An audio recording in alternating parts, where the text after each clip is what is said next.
Hi, this is Silas Ram of AsianCultureVulture.com. I'm here on the second day of the Jaipur Literature Festival, and I'm with Farrukh Dhondy, the writer. He chaired yesterday's session on A House for Mr. Biswas. It was one of the undoubted highlights of yesterday.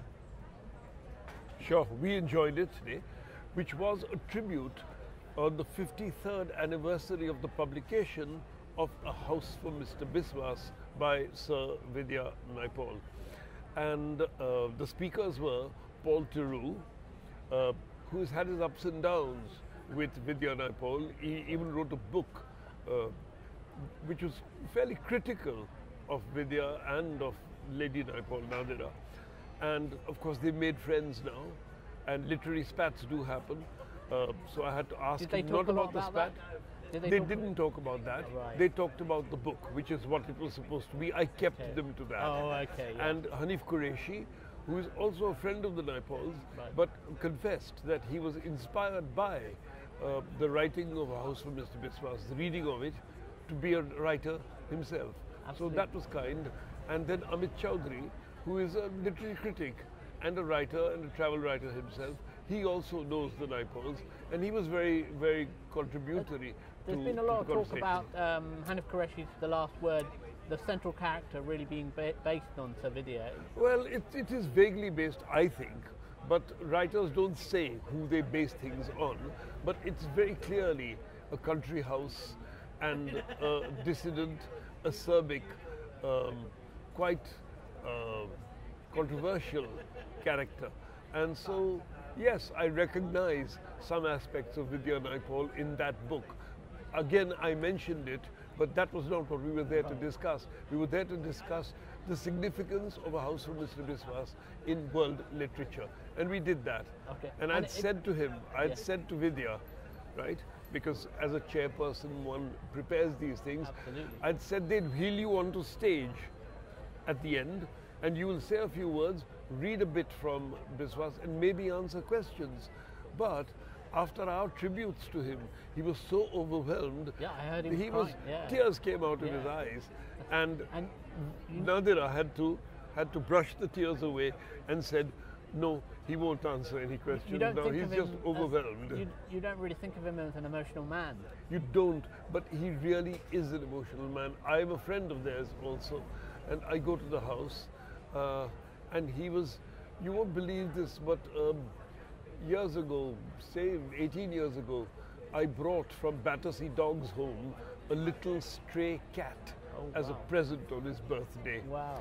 And I drove it from London to Wiltshire, where they live, and he named the cat, he named the kitten Augustus, after Roman emperor. And the cat did turn out to be quite imperious and very spoilt, you know. And when he died, Vidya started crying, uncontrollably. Do you think the public man is different from the private man? Yes, very different. Because people who begin to assess VS do it on the basis of his books, which are critical about Islam, about Africa, about the history of India as written by the Nehruvians and others. Do you think he's a controversialist? Well, he writes what he sees.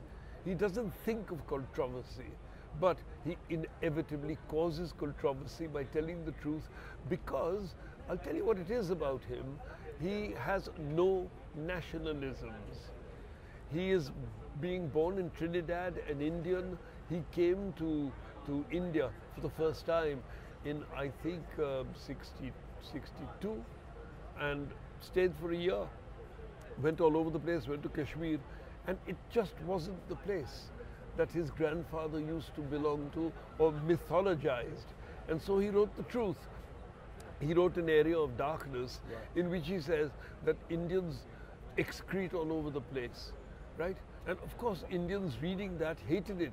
They said he's characterizing as dirty people. Have they got over that now? I think that with the accolades to VS Naipaul, we've got over the fact that he was being critical, because our nationalism has changed from the 1960s and has become a little more realistic. We can recognize that India is a power in the world. It's going to be the great powerhouse of 2016, so the capitalist world tells us, right?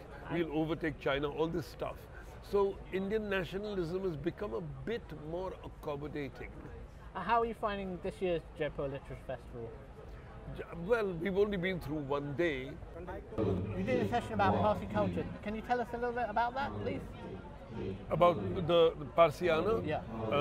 It was Keki Darawala and myself and young Mr. Karnad, not Girish's son, chairing it, Right. and going on. He's quarter Parsi.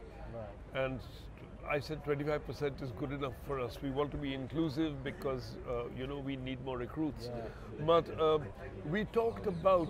It's a dying culture. Well, a dying number of people. I don't know if it's a dying culture, but as I said before, you know, without believers, there is no belief. And without people to carry the culture on, there's no culture. So I would like Parsi customs, Parsi humor, Parsi push ahead, Parsi intellect, Parsi art for what it's worth, Parsi fiction, food, dress, customs, kindness to continue, philanthropy. And we talked about the danger of it and the prejudices which hold it back. You know, my sister's married to a Punjabi. Her kids can't be Parsis. My kids, right? I'm married to, you know, I have children who are not they're Parsi. They're mixed, right? Heritage, yeah. They can go to the Parsi fire temple, right? My kids can't. My sister's kids can't. Right. Very sad, which is sad. So these prejudices, these things ought to change. Otherwise, the Parsi race is doomed.